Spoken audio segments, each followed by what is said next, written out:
बहुत लोगों का मन में एक क्वेश्चन रहता है कि मेरा बैंक में ये चार्जेस क्यों काटा है, वो चार्जेस क्यों काटा, इस तरह का क्या चार्जेस होता है, उस तरह का क्या चार्जेस होता है, लोगों को पता नहीं रहता है।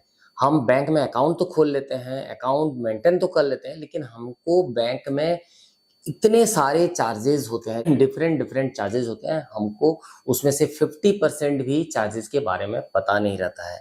और हमारा बैंक अकाउंट से धीरे धीरे वो चार्जेस कटते जाता है और हमारा बैंक बैलेंस कम होते जाता है दिन पर दिन।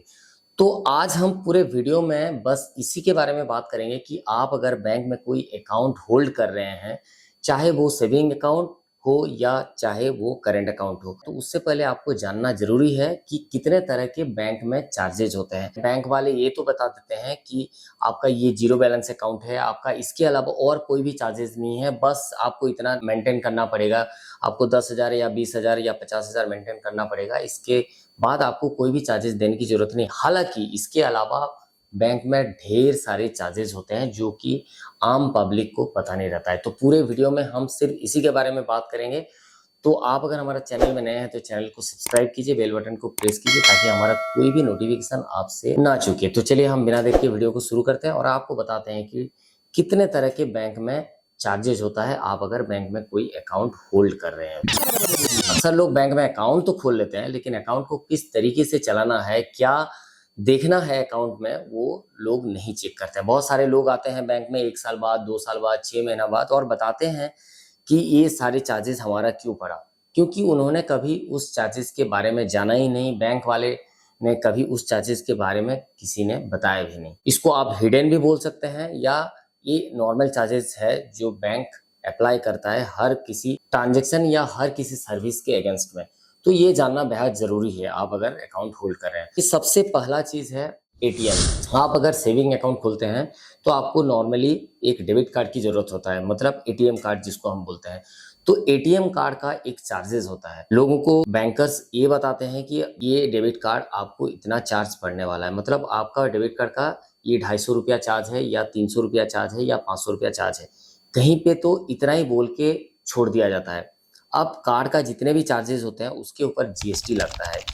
तो कार्ड का चार्जेस अगर 250 बोला जाता है तो 250 के ऊपर जीएसटी चार्जेस होता है। अब ये भी नहीं बताया जाता है कि नेक्स्ट ईयर कितना चार्जेस लगने वाला है। मतलब आप अगर कोई प्रीमियम कार्ड लिए हैं जिसका कॉस्ट है 5,000 या 10,000, उसका ईयरली भी चार्जेस उसी तरह का हाई चार्जेस होता है।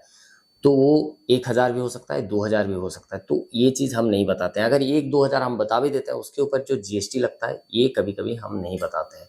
सेकंड चीज, हम ये चीज नहीं बताते हैं कि आप अपना बैंक से कितने एटीएम ट्रांजेक्शन कर सकते हैं या दूसरे बैंक के एटीएम से आप कितने नंबर ऑफ ट्रांजेक्शन कर सकते हैं, ये भी हम कभी कभी नहीं बताते। तो ये भी आपको जानना जरूरी है कि हम अपने बैंक से कितना ट्रांजेक्शन कर सकते हैं और दूसरे बैंक से कितना ट्रांजेक्शन कर सकते हैं, क्योंकि उसका एक लिमिट होता है।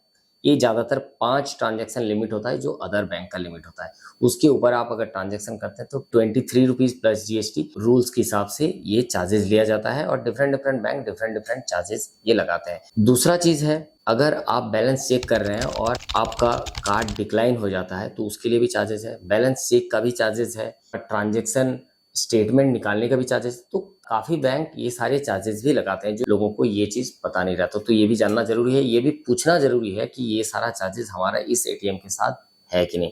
तो पहला चीज हो गया ये डेबिट कार्ड। सेकंड चीज आपका मिनिमम बैलेंस क्राइटेरिया में, ज्यादातर अकाउंट में मिनिमम बैलेंस क्राइटेरिया होता है। वो 5,000 हो सकता है, 10,000 हो सकता है, 1,000 हो सकता है। तो वो आपको ध्यान पे रखना है और आपको मेंटेन करना है। आप अगर मेंटेन नहीं करेंगे तो बैंक का एक स्पेसिफिक चार्जेस होता है, ये डिफरेंट डिफरेंट बैंक पे डिफरेंट डिफरेंट चार्जेस है। तो वो चीज आपको ध्यान पे रखना है। उसके ऊपर भी जीएसटी लगता है। तो आपको अगर 500 एएमबी चार्जेस बोला जाता है, जो एवरेज मेंटेन बैलेंस या एवरेज क्वार्टरली बैलेंस जिसको एक्यूबी बोलते हैं, उसके ऊपर भी जीएसटी लगता है। तो वो चीज आपको ध्यान पे रखना है और आपको अकाउंट उसी तरह से मेंटेन करना है।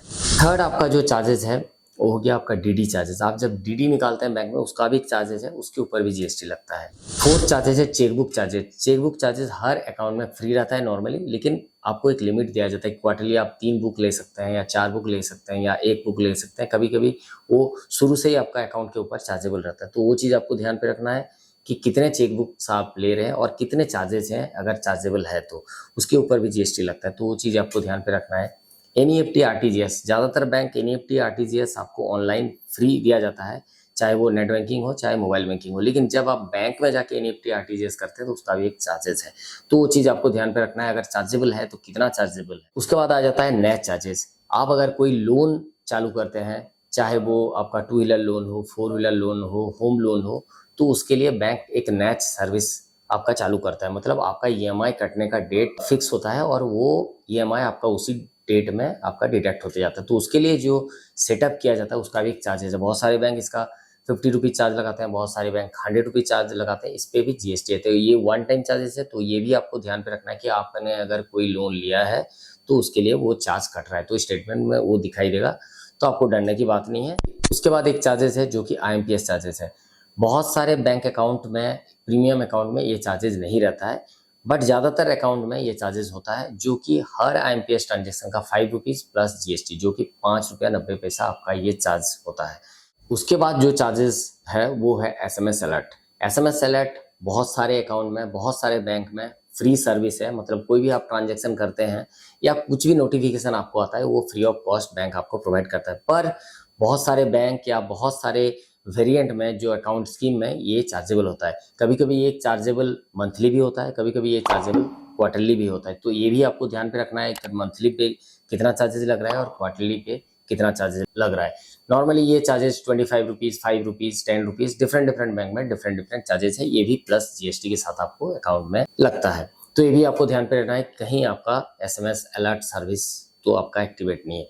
अगर एक्टिवेट है तो ये चार्जेस भी आपको पड़ने वाला है। Cash deposit and withdrawal charges, बहुत लोगों को ये चीज़ पता नहीं रहता है कि कैश डिपॉजिट और विड्रॉल में भी चार्ज लगते हैं।